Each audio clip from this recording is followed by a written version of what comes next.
মহিষাদলের টালিভাটার কাছে গাঁজা বিক্রির অভিযোগ সরব এলাকার মহিলারা। মহিষাদল বিধানসভার টালিভাটার কাছে গাঁজা বিক্রির অভিযোগকে কেন্দ্র করে উত্তেজনা ছড়ালো এলাকায়।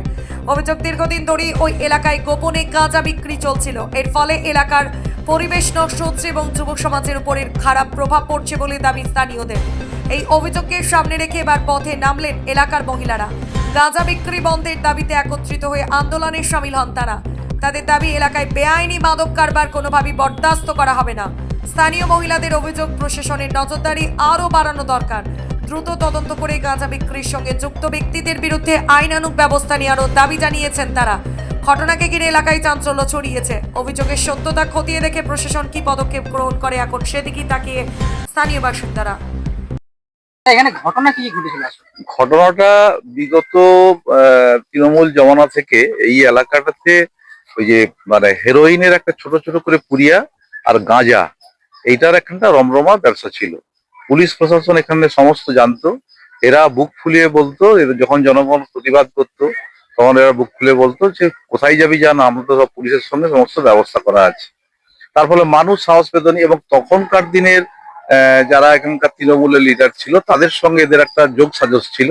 তার ফলে তারা এখানে সামনে প্রধানের ঘর, আমাদের পূর্বতন যিনি প্রধান, এখন তিনি মানে এর বাইরে আছেন, ওনার নামে একটা ওই কমপ্লেন আছে বলে উনি এখন ধরাছোঁয়ার বাইরে আছেন। হ্যাঁ, চুরির দায়। ঘটনা হচ্ছে উনি প্রধান থাকা সত্ত্বেও প্রধানের এই সারাউন্ডিংস এর মধ্যে এইরকম ধরনের একটা অবৈধ ব্যবসা চলছে, যার ফলে প্রতিটি বাড়ি থেকে ছোট ছোট মানে টিনেজের ছেলেরা, বড় একটু ছেলেরা, সমস্ত পুরো যুব সমাজটা এখানে পলিউটেড হয়ে যাচ্ছে, ধ্বংস হয়ে যাচ্ছে। এই বিষয়টা নিয়ে আমরা মাঝে যখন আমরা ক্ষমতায় এলাম, আসার পর এইটা নিয়ে আমরা এই বিষয়টা এমএলএ কে জানালাম এবং পুলিশ প্রশাসনের সঙ্গে বিষয়টা নিয়ে কথা হয়েছিল। আমাদের সরবাবু আছেন, ওনার সঙ্গে আমরা এসআই যিনি আছেন ওনার সঙ্গে কথা হয়েছিল। উনি বলছিলেন, স্যার এই বিষয়টা আমরা দেখছি, কিন্তু ওরা তো ওই ছোট ছোট পাতা নিয়ে বিক্রি করছে, এটা হ্যাবক পরিমাণে না পেলে ওইটাকে, আর এটা নার্কোটিক্স ডিপার্টমেন্টের বিষয়। তাও বললেন যে ঠিক আছে, আমরা এটা দেখছি অন্য কিভাবে এটাকে ট্যাকেল করা যায়। এই পর্যন্ত আমাদের সঙ্গে একটা কথা হয়েছিল। কিন্তু এখানে জনগণ, পাবলিক আমাদের প্রতিদিনই বলেন, প্রতিদিন আমরা যখন গ্রামে যাচ্ছি বিভিন্ন কাজে, আমাদের পলিটিক্যাল কাজে, তারা আমাদের কাছে বারংবার বলছেন যে এই ঘটনাটা চলছে দিনের পর দিন। ছেলেরা ঘর থেকে গহনা গাটি, টাকা পয়সা সমস্ত তছনছ করে যাচ্ছে। বিবাহিত ছেলেরা তার স্ত্রী ছেড়ে চলে যাচ্ছে। এখানে আরো একটি ছেলে আছে, সে চাকরি করে, ফায়ার ব্রিগেডে চাকরি করে। আজকে তার ক্ষেত্রেও তার সংসারটা, মানে প্রত্যেকটা যারা বিবাহিত ছেলেরা যারা ধরে গেছে তাদের সংসারগুলো সব শেষ হয়ে যাচ্ছে। এইরকম একটা অবস্থায় আজকে মহিলারা সেই জন্য ক্ষুব্ধ হয়ে তারা সমস্ত রকম বিধিনিষেধ করে সরিয়ে তারা আজকে নিজেরা সক্রিয় হয়েছে এই জিনিসটাকে বন্ধ করার জন্য। সুতরাং এই বিষয়ে আমাদের বক্তব্য, প্রশাসন যেন এটাকে, প্রশাসনের মধ্যে যাতে কোনো রকম দুর্বলতা না থাকে, তারা যেন নিরপেক্ষভাবে এই বিষয়গুলো দেখেন এবং এদের যথোপযুক্ত শাস্তি, যাদের নামগুলো দেওয়া আছে তাদেরকে খুঁজে বের করে অ্যারেস্ট করা এবং তাদেরকে যথোপযুক্ত পানিশমেন্ট দিয়ে এই এলাকার যুব সমাজ যে পথে চলে গেছে তাদেরকে সঠিক পথে ফিরিয়ে আনার জন্য আমার প্রশাসনের কাছে অনুরোধ থাকবে এবং আগামী দিনে যাতে এই কাজটা না করতে পারে সেটাও দেখতে হবে।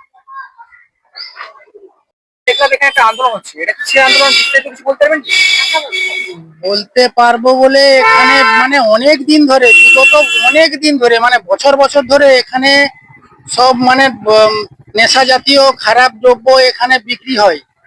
ঠিক আছে, কতবার বলা সত্ত্বেও এরা শুনছে না। এবার সব এখানে ছেলে টেলে, বড় থেকে ছোট থেকে সব, সমস্ত ছেলে মেয়ে সবাই খারাপ হয়ে যাচ্ছে। ঠিক আছে, কেউ এখানে তাদের সব জ্বালায় অতিষ্ঠ হয়ে আছে। সেই জন্য গ্রামবাসীজন, বেশ কিছু মহিলারা, তাদের বাড়ির আত্মীয় স্বজন যারা ছিল তারা সবাই, গ্রামবাসী সমেত লোকজন এসে এখানে মোটামুটি ভাঙচুর চালাবে বলেছিল। অতটা ঠিক মানে সেরকম হয়নি। সঙ্গে সঙ্গে পুলিশ এসে গেছে। তারপরে আমরা একটা লিখিত দিয়েছি। ঠিক আছে, পুলিশ বলেছে ঠিক আছে আমরা দেখছি। দীর্ঘদিন ধরে ব্যবসা চলছে, দীর্ঘদিন ধরে চলছে। আমরা প্রতিবাদ করতে গেলে আমাদের উপর ঝড় আসতেছে।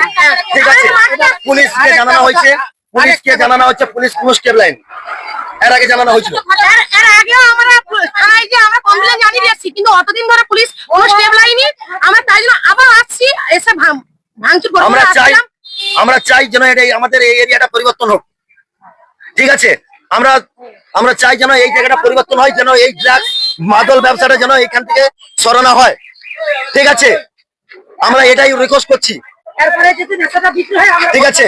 এরপরে যদি 12 বছর ধরে যদি কোনো নেশা, মদ বলো, ড্রাগস বলো, গাঁজা বলো, যদি কোনো হয়, আমরা কোনো তো আলাদা রকম স্টেপ নেবো, এটাই বলছি যে এখন তো পুলিশ এসেছিল, হ্যাঁ, পুলিশ আমাদের কাছে একটা লিখিত নিয়ে গেছে, বলছে ফার্দার যদি হয় তো আমরা স্টেপ নেব, এটাই বলে চলে গেল।